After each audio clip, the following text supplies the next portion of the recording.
ایک شخص نے چڑیا پکڑنے کے لیے جال بچھایا۔ اتفاق سے ایک چڑیا اس میں پھنس گئی اور شکاری نے اسے پکڑ لیا۔ چڑیا نے اس سے کہا، اے انسان، تم نے کئی ہرن، بکرے اور مرغ وغیرہ کھائے ہیں۔ ان چیزوں کے مقابلے میں میری کیا حقیقت ہے؟ ذرا سا گوشت میرے جسم میں ہے، اس سے تمہارا کیا بنے گا؟ تمہارا تو پیٹ بھی نہیں بھرے گا۔ لیکن اگر تم مجھے آزاد کر دو تو میں تمہیں 3 نصیحتیں کروں گی جن پر عمل کرنا تمہارے لیے بہت مفید ہوگا۔ ان میں سے ایک نصیحت تو میں ابھی کروں گی، جبکہ دوسری اس وقت جب تم مجھے چھوڑ دو گے اور میں دیوار پر جا بیٹھوں گی۔ اس کے بعد تیسری اور آخری نصیحت اس وقت کروں گی جب دیوار سے اڑ کر سامنے والے درخت کی شاخ پر جا بیٹھوں گی۔ اس شخص کے دل میں تجسس پیدا ہوا کہ نہ جانے چڑیا کیا فائدہ مند نصیحتیں کرے گی۔ اس نے چڑیا کی بات مانتے ہوئے اس سے کہا، تم مجھے پہلی نصیحت کرو، میں تمہیں چھوڑ دوں گا۔ چنانچہ چڑیا نے کہا، میری پہلی نصیحت یہ ہے کہ جو بات کبھی نہیں ہو سکتی اس کا یقین مت کرنا۔ یہ سن کر آدمی نے چڑیا کو چھوڑ دیا اور وہ سامنے دیوار پر جا بیٹھی۔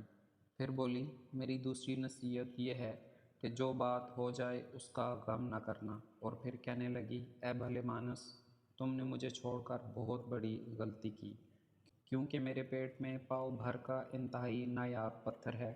اگر تم مجھے ذبح کرتے اور میرے پیٹ سے اس موتی کو نکال لیتے تو اس کو فروخت کرنے سے تمہیں اس قدر دولت حاصل ہوتی کہ تمہاری آنے والی کئی نسلوں کے لیے کافی ہوتی اور تم بہت بڑے رئیس ہو جاتے۔ اس شخص نے جو یہ بات سنی تو لگا افسوس کرنے اور پچھتایا کہ اس چڑیا کو چھوڑ کر اپنی زندگی کی بہت بڑی غلطی کی۔ اگر اسے نہ چھوڑتا تو میری نسلیں سنور جاتی۔ چڑیا نے اسے اس طرح سوچ میں پڑے دیکھا تو اڑ کر درخت کی شاخ پر جا بیٹھی اور بولی، اے بھلے مانس، ابھی میں نے تمہیں پہلی نصیحت کی جسے تم بھول گئے۔ جو بات نہ ہو سکنے والی ہو اس کا ہرگز یقین نہ کرنا۔ لیکن تم نے میری اس بات کا اعتبار کر لیا کہ چڑیا اپنے پیٹ میں 1 پاؤ وزن کا موتی رکھتی ہوں۔ کیا یہ ممکن ہے؟ میں نے تمہیں دوسری نصیحت یہ کی تھی کہ جو بات ہو جائے اس کا غم نہ کرنا، مگر تم نے دوسری نصیحت کا بھی کوئی اثر نہ لیا اور غم و افسوس میں مبتلا ہو گئے کہ خواہ مخواہ مجھے جانے دیا۔ تمہیں کوئی بھی نصیحت کرنا بالکل بیکار ہے۔ تم نے میری پہلی 2 نصیحتوں پر کب عمل کیا جو تیسری پر کرو گے؟ تم نصیحت کے قابل نہیں۔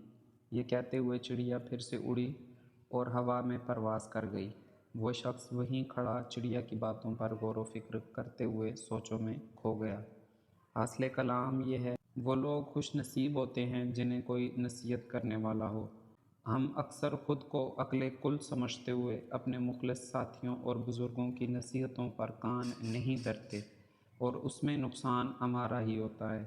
یہ نصیحتیں صرف کہنے کی باتیں نہیں ہوتی کہ کسی نے کہہ دیا ہم نے سن لیا، بلکہ دانائی اور دوسروں کے تجربات سے حاصل ہونے والے انمول اثاثے ہیں جو یقیناً ہمارے لیے مشعل راہ ثابت ہوتے ہیں۔